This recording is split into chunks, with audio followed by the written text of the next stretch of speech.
Le Ripper Café, c'était hier à Semblançay en partenariat avec la municipalité que nous remercions ainsi que l'aide des bénévoles de l'association Ripper Café Tours que nous tenons à saluer de leur implication.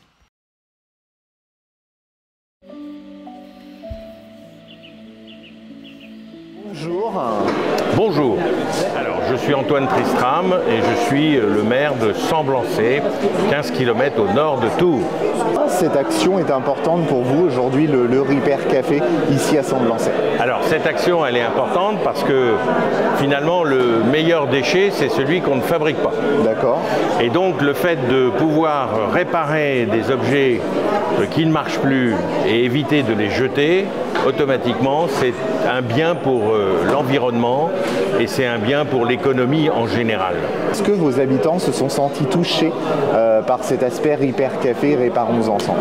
Alors, c'est une opération que nous avons déjà menée avec la communauté de communes dans le cadre de la semaine du recyclage et depuis déjà quelques années, et automatiquement, eh bien, je m'étais dit qu'on pouvait le décliner et évidemment le décliner sur une commune comme Semblançay. On touche d'ailleurs des gens qui sont bien au-delà de Semblançay et je suis très heureux de la venue et j'espère vraiment du fond du cœur qu'on va pouvoir non seulement reproduire et fidéliser cette journée Ripper Café à Semblançay. J'ai cru entendre dire qu'il est peut-être probable qu'on soit de nouveau ici très prochainement. Il y a en effet des négociations qui sont en cours avec l'association. Et vous qui venez au Ripper Café depuis maintenant plusieurs années, vous nous connaissez depuis 2018 je crois, sur les deux casquettes, que ce soit en tant que président de la communauté de communes ou ici maire de Semblançay.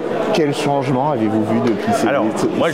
Ce que j'ai vu, c'est une technicité qui a progressé.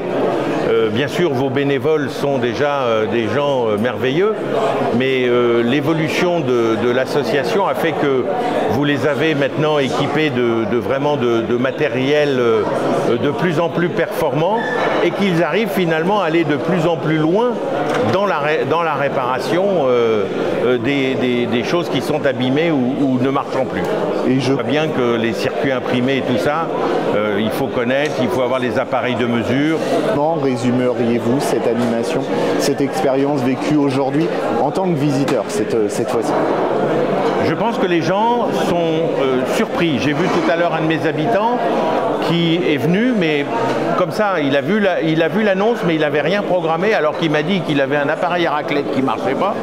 Et il m'a dit, mais c'est super, je vais venir la prochaine fois, quand est-ce que c'est? Donc vous êtes une association merveilleuse de grands malades, parce que, je veux dire, quand on voit le temps que vous passez des fois pour démonter les petites vis, les petites linguettes en plastique qu'il ne faut pas casser et tout, je me dis que c'est fantastique d'avoir des gars et des filles comme vous, parce que 120 kilos de déchets qui sont évités quand même. Hein.